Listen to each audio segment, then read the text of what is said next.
ចំគ្នាយើងខ្ញុំបើកអាកន្លែងនេះមិនអត់អស់បើចឹងគ្នាយើងមើល567ដល់567បើកអស់50ពេជ្រក៏អត់អស់បើកតទៀតមើលគីឡូវាចំណេញអីយ៉ាគ្នាយើងឃើញអត់គឺនៅប៉ុន្តែហ្មងជាមួយខ្ញុំបើកយកមើលចឹងនឹងថាវាមិនដែរមកពីហ្គេមឬក៏ពីអីហ្នឹងអស់ហាមិនចឹងមិនបានអស់អញ្ចឹង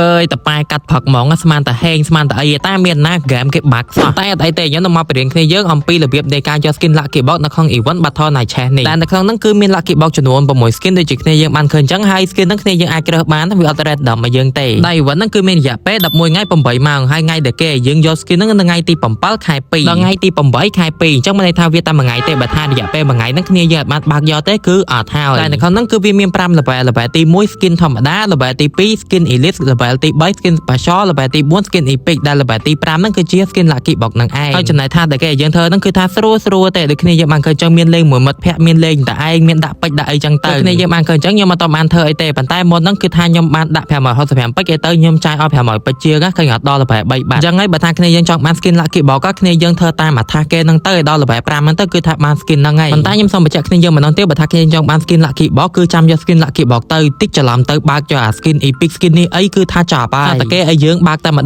ដងទេតែយើងច្រឡំបើកយក skin មួយណាហើយគឺថាបើកទៀតឡើងបានហ្មងហើយនៅក្នុងហ្នឹងគឺថាមាន skin តែប៉ុណ្្នឹងទេអត់មាន skin ការកូរ៉ា lucky box ឬក៏ស្អីផ្សេងទៀតទេបើថាគ្នាយើងណាចង់បាន skin ការកូរ៉ា lucky box អីអាចធ្វើការចាំយកជាមួយនឹង event collector ថ្ងៃមួយហ្នឹងបានដោយសារថ្ងៃមួយហ្នឹងគឺថា skin collector របស់ order ជាមួយ Lancelot ក៏ចេញមកហើយ skin lucky box របស់ Lunok នឹងការកូរ៉ាក៏មកជាមួយនឹងដែរអញ្ចឹងហើយបើថាគ្នាយើងចង់បានអាចចាំយកជាមួយនឹង event ហ្នឹងបានដោយសារតែវាងាយស្រួលយកជាងណា